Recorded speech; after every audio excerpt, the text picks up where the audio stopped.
আল্লাহর নবী বিশ্ব নবী রহমাতুল লিল আলামিন বলে 5 জিনিস আসার পূর্বে 5 জিনিসকে কাজে লাগাও। এর মধ্যে 3 নম্বর হইল তুমি দরিদ্র হওয়ার পূর্বে ধনাঢ্যকে কাজে লাগাও। এই প্রসঙ্গে বুখারী শরীফ থেকে ঘটনা শোনাচ্ছিলাম। আল্লাহর ফেরেশতা এবার দ্বিতীয় নম্বর যেই আল্লাহর বান্দা কুষ্ঠরোগীওয়ালার কাছে আসছে, কুষ্ঠরোগী ভালো হয়ে গেছে, এবার বলে হালাল প্রাণীর কোনটা তোমার পছন্দ? এক উট পছন্দ। আল্লাহর ফেরেশতা একটা গাভীর উট দিয়ে গেছে, নাও নাও, খাইও, পালন করিও, লালন করিও। এলাকার মধ্যে গরিব দুস্থ দরিদ্র এদেরকে দিয়া খাইও, একা একা খাইও না, অবশ্যই দিমু। এবার তৃতীয় যে ব্যক্তি অন্ধ, অন্ধ ব্যক্তির কাছে গিয়া বলে, ও আল্লাহর বান্দা, তোমার মনের মধ্যে কি কষ্ট? হায় রে কপাল বন্ধ, চোখ থাকি দে অন্ধ, দুনিয়ার আলো বাতাস কিচ্ছু দেখলাম না, যেই বাবা মা আমাকে জন্ম দিল তাকে দেখলাম না, কিচ্ছু দেখলাম না, আল্লাহর আসমান দেখলাম না, জমিন দেখতে পাইলাম না, আমার চাইতে কপাল পোড়া দুনিয়ার বুকে বোধহয় আর না। আমরা যারা চোখে দেখি তারা কত সৌভাগ্যবান, কথা বলেন ঠিক না বেঠিক? এ মুসলমান ইমানদার, মাধবদী বড় মসজিদের সামনে গিয়া দেখবেন অন্ধ মানুষ ভিক্ষা করে, তারে গিয়া একটু জিজ্ঞাসা করিয়েন, ভাই তোমার যে চোখ নাই কেমন লাগে? তার কাছে জিজ্ঞাসা করলে উত্তরটা আমরা পাইয়া যাব, কথা কোন ঠিক কিনা? এ মায়ের নবীর উম্মত গো, দুইটা চোখের আলো যার নাই সে জানে এটার মূল্য কত, কথা কোন ঠিক কিনা? গত সপ্তাহের মধ্যে আমি নরসিংদী পুরান পরে একটা মাহফিলে বয়ান করতেছিলাম। আমার ডাইন পাশে এক আল্লাহর বান্দা বসা, কালো চশমা পরা। আমি মনে করেছিলাম যে এই আল্লাহর বান্দা হয়তো চোখে কোনো সমস্যা হয়েছে। একটু পরে আমার মাহফিল কমিটি বলল, হুজুর ওই স্বৈরাচারের বিরুদ্ধে যুদ্ধ করতে গিয়ে আল্লাহর বান্দা দুইটার চোখের আলো দুনিয়া ছেড়ে চলে গেছে। আল্লাহর বান্দারা জিজ্ঞাসা করলাম, ভাই কেমন লাগে? দরদর করিয়া চোখের পানি ছেড়ে দিয়া বলল, হুজুর জীবনে এমনটা হবে কল্পনাও করি নাই। আমার জন্য দোয়া করেন, আমি বিদেশে যাব চিকিৎসা করার জন্য, আল্লাহ রাব্বুল আলামিন যেন আমার চোখের আলোটা ফিরাইয়া দেয়। আমি তার জন্য দোয়া করলাম। ও আল্লাহর বান্দা, এই অন্ধ ব্যক্তির কাছে আসছে ফেরেশতা এসে বলতেছে, ও আল্লাহর বান্দা তোমার মনের মধ্যে কি কষ্ট? আমি চোখে দেখি না, আমি জন্মান্ধ, জীবনে কোনোদিন চোখের আলো আমি দেখতে পাই নাই। এবার আল্লাহর ফেরেশতা বলে, সামনে আগাও। তারপর কতি হাত দিয়ে চোখের কুঠুরির মধ্যে যখন হাত বুলানোর সঙ্গে সঙ্গে আল্লাহ রাব্বুল আলামিন তার চোখের আলো ফিরাইয়া দিছে। এবার ফেরেশতা ডাকতে বলে, ও আল্লাহর বান্দা তোমার হালাল প্রাণীর কোনটা পছন্দ? আমার বকরি পছন্দ, ছাগল পছন্দ।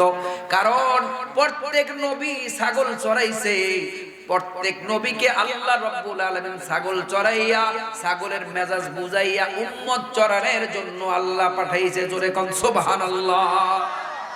এ মায়ের নবীর উম্মত গো, বহুকাল যাওয়ার পর এক একজন মানুষ বড়লোক হয়ে গেছে, ধনী হয়ে গেছে।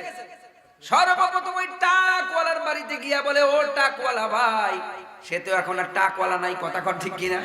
সে তো এখন দিব্যি চুলওয়ালা মানুষ, সুন্দর চুলের ফ্যাশন করতেছে। এবার আল্লাহর ফেরেশতা ময়লা জামা কাপড়, সিরা জামা কাপড়, গাট্টি একটা লয়া মুসাফিরের মতো, ভিক্ষুকের মতো গিয়া হাত দিছে, ও আল্লাহর বান্দা আছেন কেউ? আমি মুসাফিরকে একটু সাহায্য করে।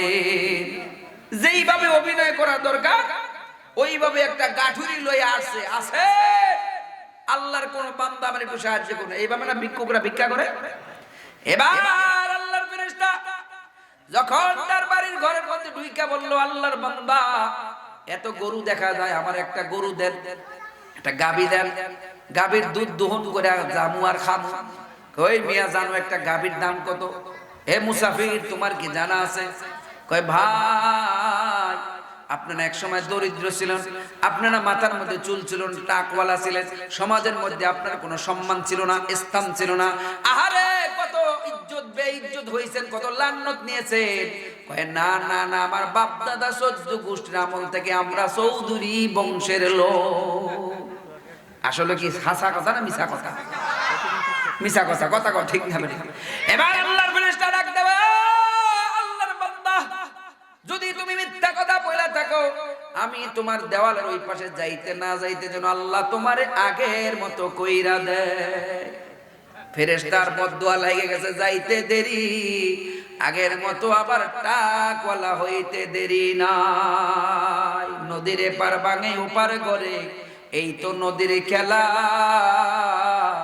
সকাল বেলার বাদশারে তুই ফকির সন্ধ্যা বেলা। কথা কন ঠিক কিনা? আপনাকে নরসিংদী জেলার কাদির মোল্লা এক সময় বাসে উঠছে, বাসের ভাড়া ছিল না, বাসওয়ালা তারা নামাইয়া দিছে। এখন হাজার হাজার কোটি কোটি টাকার মালিক আল্লাহ তারে বানাইছে। কথা কোন ঠিক কিনা?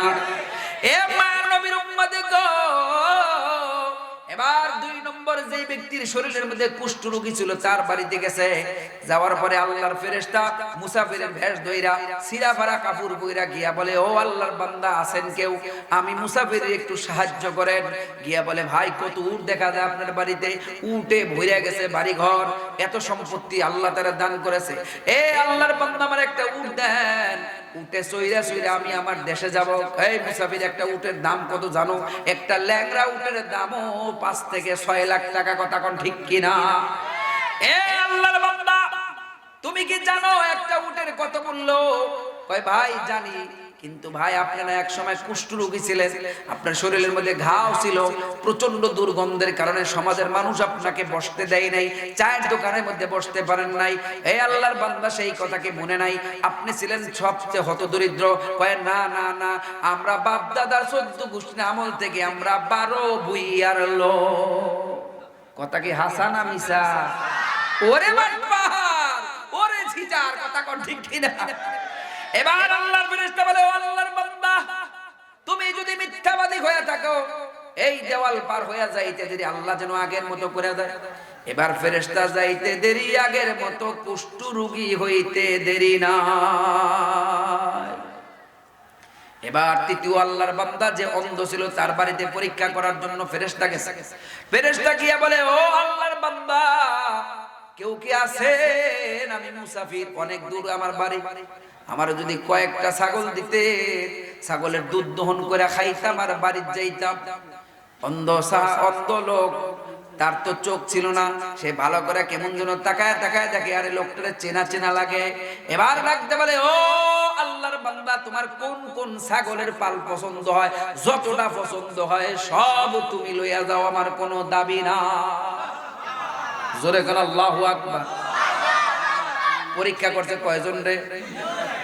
পাস করছে কয়জন? ফেল করছে কয়জন? আমাদের সমাজের মধ্যে অনেক মানুষ ছিল যাদেরকে আল্লাহ রাব্বুল আলামিন হঠাৎ বড়লোক বানায়া দিছে, হঠাৎ ধনী বানায়া দিছে। শেখার জন্য ব্যবসা করতে গিয়ে হঠাৎ করে পায়া বইছে গজে 1 টাকা লাভ। কথা কোন ঠিক কিনা? কিন্তু আল্লাহ রাব্বুল আলামিন টাকা পয়সা দেওয়ার পরে অহংকারী হয়ে যায়, মানুষের সাথে খারাপ ব্যবহার করে, পিএস এর মাধ্যমে কথা বলে, আর যাকাতের সময় হইলে মানুষদেরকে যাকাত দেয় না, বলে যাকাত দেওয়া হয়ে গেছে, ব্যস্ত আছি, মাথা ঘুরায় ফেলায়, পিঠ ঘুরায় ফেলায়। কিয়ামতের কঠিন ময়দানে আল্লাহ রাব্বুল আলামিন তাদের কপালের মধ্যে সেক্স দিব, তাদের পাশের মধ্যে সেক্স দিব, তাদের পিঠের মধ্যে সেক্স দিব। আল্লাহর কোরআনের কথা। এ মায়ের নবীর উম্মতি গো, বিশ্ব নবী রাহমাতুল লিল আলামিন বলে, তুমি দরিদ্র হওয়ার পূর্বে ধনাঢ্যকে কাজে লাগাও। আল্লাহ রাব্বুল আলামিন আমাদের সবাইকে ধনাঢ্যকে কাজে লাগানোর তৌফিক দান করে। জোরে বলেন আল্লাহুম্মা আমিন। 4 নম্বর, ওয়াফারাগা ক্বাবলা শুগুলিক, তুমি ব্যস্ত হওয়ার পূর্বে অবসর সময়কে কাজে লাগাও। এমন একটা সময় আসতেছে তুমি ব্যস্ত হয়ে যাইবা, ওই সময় তুমি যতই চেষ্টা করো না কেন আল্লাহর দ্বীনের জন্য কাজ করবা, পারবা না। এই আল্লাহর বান্দা, আল্লাহর নবী বিশ্ব নবী রাহমাতুল লিল আলামিন বলে, তোমার এমনি সময় আসতেছে এমন ব্যস্ত হয়ে যাইবা, ব্যস্ত হওয়ার পূর্বে তুমি অবসর সময়কে কাজে লাগাও। কথা কোন ঠিক না? যারা মেট্রিক পরীক্ষা দেয়, কলেজে ভর্তি হওয়ার ফাঁকটা তাকে 3 মাস সময় থাকে। কথা কোন ঠিক না? এখন এই যুবকটা যদি এই সময়টা তাবলীগ জমাতে চিল্লা লাগায়, অথবা একজন ইমাম সাহেবের কাছে কোরআন শরীফটা তেলাওয়াত সহিহ শুদ্ধ করে শেখে, নামাজের দোয়া কালিমা শেখে, তাইলে তার জন্য সময়টা ভালো পার করলো। কথা কোন ঠিক না? হে আল্লাহর বান্দা, জীবনের শুরু অংশে যদি তুমি তোমার সন্তানকে কোরআন তেলাওয়াত শিখাইতে পারো, জীবনের শুরু অংশে তোমার সন্তানটাকে তুমি যদি কালামুল্লাহ শরীফ শিখাইতে পারো, জীবনে যত বড় জজ হোক, ব্যারিস্টার হোক, এসপি হোক, যত যাই কিছু হোক না কেন, তোমার আল্লাহর মাল জীবনে কোনোদিন নাস্তিক হবে না, বলবে না দেয়ার ইজ নো গড, আল্লাহ বলতে কিচ্ছু না। কথা কর ঠিক না? আপনারা কি ডক্টর আল্লামা ইকবালের নাম শুনেছেন? আল্লামা ডক্টর ইকবাল রহমাতুল্লাহ আলাইহি উনি দুনো লাইনে লেখাপড়া করেছেন, অক্সফোর্ড বিশ্ববিদ্যালয়ে পড়াশোনা করার জন্য গিয়েছেন। আল্লামা ডক্টর ইকবাল বলে, মানুষেরা আমাকে জিজ্ঞাসা করে, ও ডক্টর ইকবাল, তুমি এত বড় অক্সফোর্ড বিশ্ববিদ্যালয়ে পড়াশোনা করে তুমি কেমনে আস্তিক রইলা, নাস্তিক কেন হইলা না? কারণ ওই ইউনিভার্সিটিতে যারাই পড়ে, ওই ইউনিভার্সিটিতে পড়লেই তারা নাস্তিক হইয়া যায়। আল্লামা ডক্টর ইকবাল বলতেছে, আমি যখন অক্সফোর্ড বিশ্ববিদ্যালয়ে যাওয়ার সময় আমার মা আমার চোখের মধ্যে মুহাম্মাদি সুরমা লাগাইয়া দিছে। জোরে কোন সুবহানাল্লাহ। আল্লাহ রাব্বুল আলামিন 5 নম্বর হায়াতাকা ক্বাবলা মাউতিক, তোমার মৃত্যু আসার পূর্বে হায়াতটাকে কাজে লাগাও। আল্লাহ রাব্বুল আলামিন আমাদের হায়াতকে কাজে লাগানোর তৌফিক দান করুক। সবাই বলেন আল্লাহুম্মা আমিন।